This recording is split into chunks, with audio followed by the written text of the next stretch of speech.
The next unit in Chapter 7, Section 7.5 is on trigonometry. Before I start, I want to just mention a few things about right triangles, if I can get everything in frame here.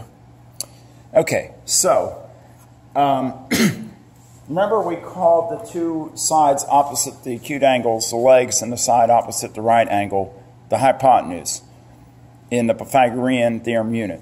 Here, we're going to keep the hypotenuse opposite the right angle, but we're specifically going to name the two legs adjacent and opposite, and that all depends on the angle. So this one's set up for angle A. So angle A, this is opposite, that's adjacent, and that's the hypotenuse. So straight across from the angle is opposite, and the side next to it is adjacent. What that allows us to do is create three ratios. Now there's actually 6 of these. We're only going to cover sine, S-I-N-E, cosine, C-O-S-I-N-E, and tangent. Sine is the ratio between the opposite side and the hypotenuse.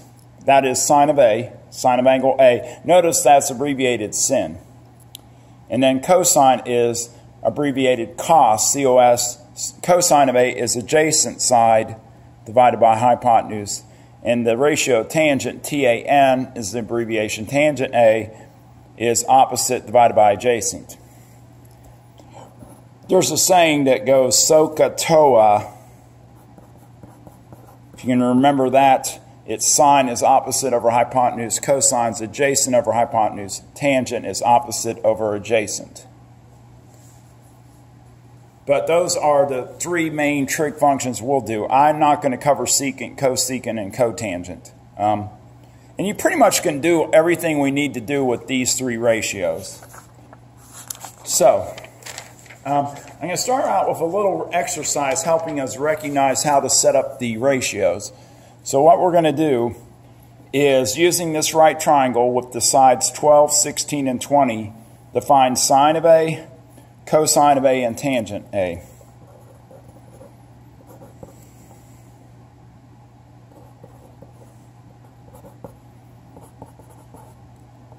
Now remember,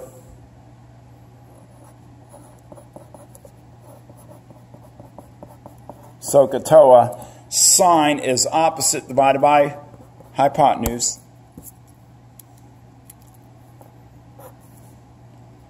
So here's angle A. Opposite would be 12, and of course my 20 is opposite the right angle, so it's the hypotenuse. So sine of A would be 12 over 20. That reduces to 3 over 5. Cosine of A would be the adjacent side divided by hypotenuse. Adjacent divided by hypotenuse. So 16 over 20, which reduces to 4 over 5. And then tangent of A is 12 over 16. Opposite over adjacent, 12 over 16, and that'll reduce to 3/4.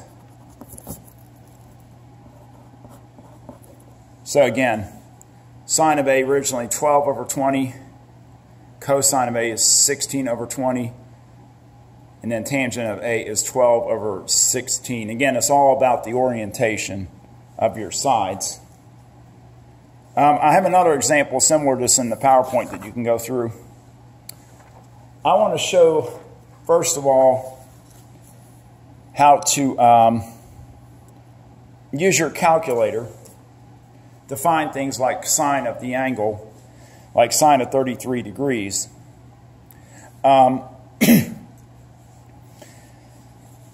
I don't have a calculator here with me, unfortunately, but I can mention some things. On your calculator, make sure that your mode is in degrees. And we're going to do everything in degree modes in this class. Nothing in radians mode. If you took a trig class in college or high school, you definitely would use radians. But in this class, no radians, everything is in degrees. Keep your calculator for this course in degree mode all the time. And even if I were to show you on a TI-84 example, for example, other calculators are set up kind of different. I believe with the TI-80 series, that was 82, 83, 84, basically hit the mode button, third option down, just make sure that degrees is highlighted. I can explain it from there. Some of the other smaller calculators typically have on the screen, they have a display of either D, R, or G, and D is for degrees, R is for radians. So make sure that you have that. It's different on every calculator, but you probably could go online to figure that out. It's going to be, or you can email me, and I may be familiar with the calculator, but it should be in degree mode. So all you have to do is really punch these in on your calculator, and I'm going to give you the answers right now. I'll just do that. So I think it'd be easier just to do it this way. Sine of 33 degrees is 0.454. And you can try these as I'm doing it. Now, well, actually, I went out 4 places on this one. I was kind of inconsistent, but the rest of them are 3. Cosine of 87 degrees is 0.0523. I probably did that because the first digit's a 0. Sine of 30 is 0.500. Cosine of 30 is 0.866. And tangent of 30 is 0.577. So that's just simply taking your calculator, punching in degrees, doing sine of some angle, cosine of some angle, tangent of some angle. If you want to bridge a connection between what we did, because this seems kind of odd, we did all this stuff with ratios and triangles, and then I jumped to the calculator. If you're saying, well, how is this all related? And we'll do an example that uses all these skills in a second. But if you're saying, well, you know, why? What is the calculator really giving me? Well, let's look at this example. If you have a 30-degree angle in a right triangle, because we're finding sine of 30, the other angle would have to be 60. And then your right angle would be here. Now, in geometry, you learned a theorem that said that if you have a 30, 60, 90-degree triangle, that the hypotenuse is the length of the twice the length of the shorter leg. So to keep things simple, I'll just make the shorter leg 1. If we double that, that's the hypotenuse. Remember, the hypotenuse is always twice that length if it's 30, 60, 90. And then the other value they give you is square root of 3. But if you use these ratios, it works. Because if we do sine of 30 is 1 over 2, opposite over hypotenuse, that is 0.500, and that checks with what the calculator gives you. So that's what the calculator is giving you, that ratio. And again, because we have a 30, 60, 90, cosine of 30 will be adjacent over hypotenuse. And if you do the square root of 3 divided by 2, it's 0.866. And then also with tangent, it's opposite over adjacent. If you do 1 over square root of 3, that comes out to 0.577. But that's where these values come from, because if you have a 30, 60, 90 again, your ratios are 1, 2, square root of 3. If you divide those ratios, you'll get the trig values. So that's just kind of a basic connection to why, you know, if you're wondering, well, why is it I punch in sine of 30 and I get 0.5, and why is it cosine of 30, 0.866? Well, it goes back that the calculator kind of has all these values put in it, and there's particular ones we know from our geometry, like the 1, 2, 3, square root of 3, that we can actually use the numbers and figure it out. Okay.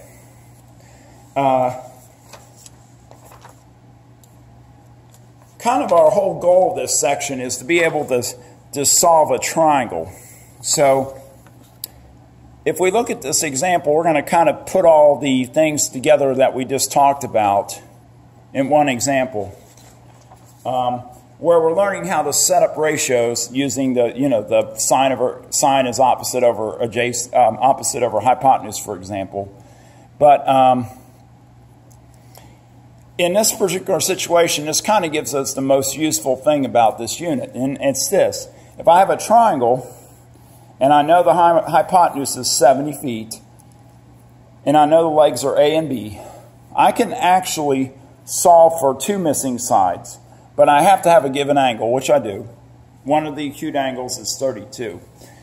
Now, if I had just Pythagorean theorem, I would be helpless because I wouldn't be able to solve it. You only can use Pythagorean when you have one missing value, not two. But in this situation,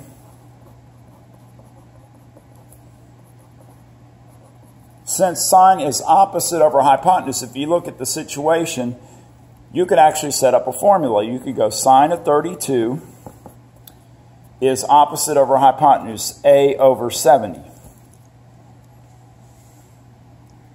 And that will give you two known values and one unknown value. So it's like solving for an equation that only has one unknown value, which is a. So what you do is, again, use your calculator in degree mode, do sine of 32 degrees, which is, I'm going to go three places, is 0.530 equals a over 70. And by the way, when you do that value for sine and cosine of the angle, it is always less than 1. The values you get back for sine and cosine have to fall between basically -1 and 1. Now, tangent can take on a value greater than 1. And for our purposes, we probably won't get a negative answer. That can happen if you take a more advanced trig class. You can actually get negative values for sine, but we're going to keep everything between pretty much 0 and 90, so sine and cosine will always remain positive. Anyway, this is 0.530 equals a over 20. Quickest way to solve would be times both sides by 70, and a would come out to 37.1. So we got a taken care of. And actually at this point you could go Pythagorean theorem if you wanted. But I'm going to go ahead and use cosine, because if you think about it, cosine would be b over 70. One thing that I always do to help remember if the question is what do you use, sine, cosine, or tangent? Well, look at what side you're given, which is the hypotenuse, and look at what you're trying to solve, which in this case is opposite. Well, opposite in hypotenuse is sine. Then the other missing side is adjacent to the angle, so adjacent over hypotenuse is cosine. So we'll go cosine 32 is opposite side, or excuse me, adjacent side b divided by 70, and cosine of 32 is 0.848. And to solve for b, again, we would multiply both sides by 70, which gives me b is 59.4.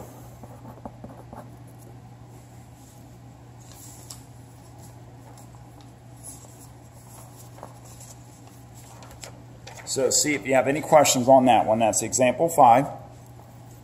So again, cosine is b over 70, sine is a over 70.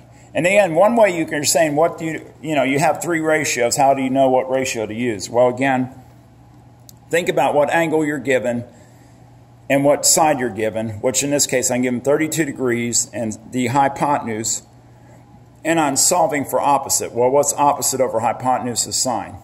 The other situation, if I'm solving for b, which is adjacent to 32, again, I have hypotenuse given, and we're finding adjacent. Well, we would use cosine, because adjacent over hypotenuse is cosine.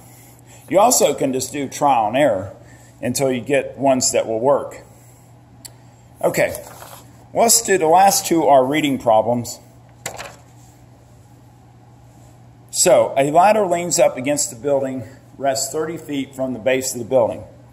Find the length of the ladder of the angle of elevation formed from the ladder and the ground is 65 degrees. And again, angle of elevation will be from the ground up.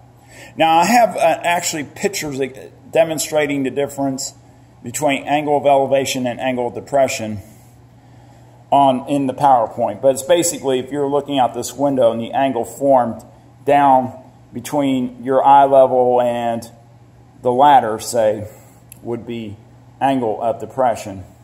But if you're doing the angled upward, it's angle of elevation. So from the ground up or eye level up is angle of elevation. Anyway, we have to find the length of the ladder, which I call D. And we're given this side in the diagram. It's 30 feet from the building. In this situation, since this is my angle, that would be adjacent, and that would be hypotenuse. And again,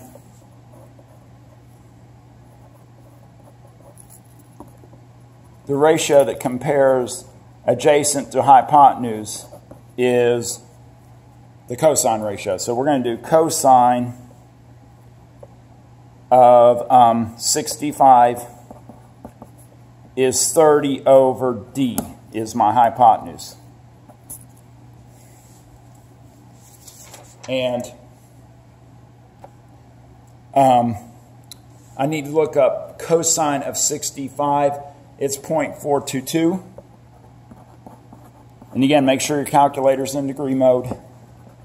If your calculator's in degree mode, all the values I'm giving you should be in agreement with what you're getting on the calculator. So if you're getting something slightly off, it probably means your calculator's in radian mode. All right, now the situation's a little different here because the variable's in the bottom, but that can be fixed very easy. What you can do is just times both sides by D. It takes it out of the denominator on one side and puts it multiplying on the other side. So now that we have 0.422D is 30, we can just simply divide by 0.422. And our answer, if we round to the nearest whole number, is about 71 feet is the length of the ladder in this situation.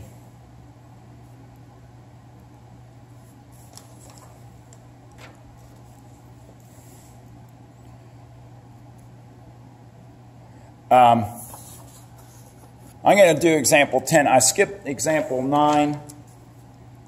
You can work it. It's kind of interesting. What happens is you got a roadrunner's trying to track down, Wile E. Coyote's trying to catch the roadrunner, and roadrunner's at the edge of a cliff. And basically you have to figure out how high the cliff is. But that's example 9. So going to example 10,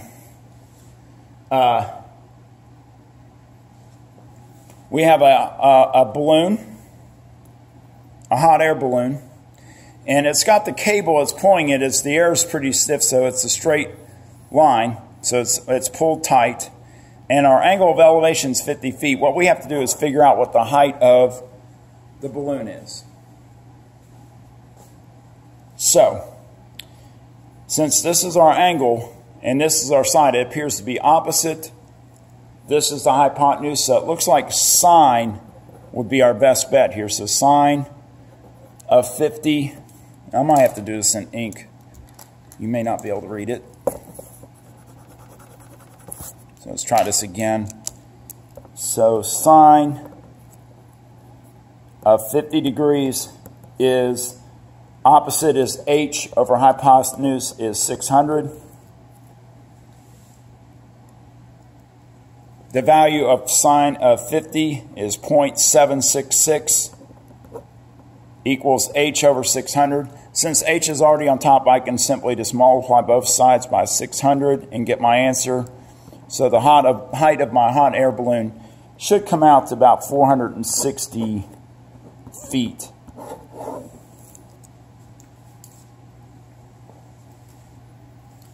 So in this section, just make sure basically what I'm looking for is to be able to work some of the reading problems, which will either be using sine, cosine, or tangent. Be able to find a missing side of a triangle like example 5 I did. There's example 6 in the PowerPoint, by the way, you can work too.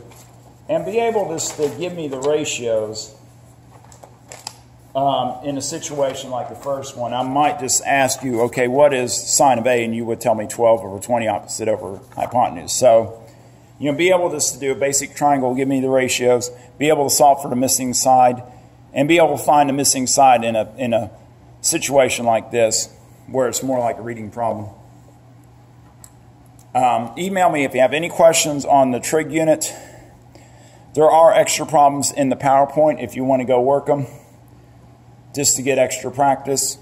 So work those and check them, and contact me if you have any other situations.